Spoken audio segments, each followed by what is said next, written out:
আমার মতন ইলিশ মাছ খেতে কারা কারা পছন্দ করো? আমার কিন্তু ইলিশ মাছ খেতে দারুণ লাগে।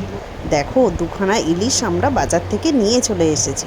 মাছগুলো ভালো করে কেটে নুন হলুদ মাখিয়ে নিয়েছি। ইলিশ মাছটা কী দিয়ে করবো জানো? আলু বেগুন সর্ষে দিয়ে। সর্ষে দিয়ে ইলিশ খেতে কেমন লাগে তোমাদের? দেখো, কড়ার মধ্যে ভালো করে তেল গরম করে নিয়ে মাছগুলো এক এক করে ভেজে নিচ্ছি। তারপরে মাছগুলো ভালো করে ভাজা হয়ে গেলে আমরা কালো জিরে ফোড়ন দিয়ে আলু বেগুন দিয়ে ভালো করে ভেজে নেব।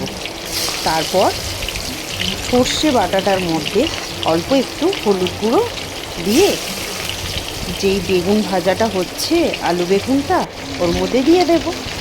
আরেকটা কিন্তু ব্যাপার আছে, আমি কিন্তু সব মাছ ভেজে করছি না, কয়েকটা মাছ ঝোলে কাঁচাও দিয়ে দেব। কাঁচা মাছের স্বাদও কিন্তু দারুণ লাগে। আমরা যেরকম ভাপা করি, এটা ভাপা হচ্ছে না ঠিকই, একটু ঝোল হচ্ছে, কিন্তু এর মধ্যেও কাঁচা মাছ দিলে দারুণ টেস্ট হয়। আর ভাজা মাছটা গরম ভাতে ইলিশ মাছের তেল দিয়ে খেতে দারুণ লাগে। তোমাদেরও কি এরকম ভালো লাগে খেতে? আর সাথে যদি হয় মাছের ডিম, উফ, অসাধারণ লাগে খেতে।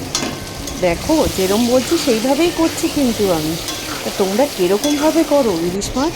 পাতুরি করো, না আলু বেগুন সর্ষে দিয়ে করো, নাকি ভাপা করো? আমার কিন্তু সবকটাই দারুণ লাগে। এইভাবে জলটা তোমরা দিয়ে দাও মাছের ঝোলে।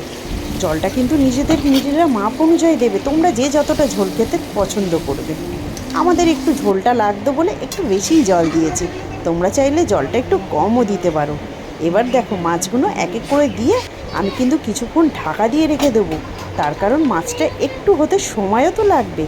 তারপরে যখন নাবিয়ে নেব, নাবানোর পরে একটু কাঁচা তেল ওপর থেকে দিয়ে গরম ভাতে সাথে খেয়ে দেখো, দারুণ লাগবে। টাটা।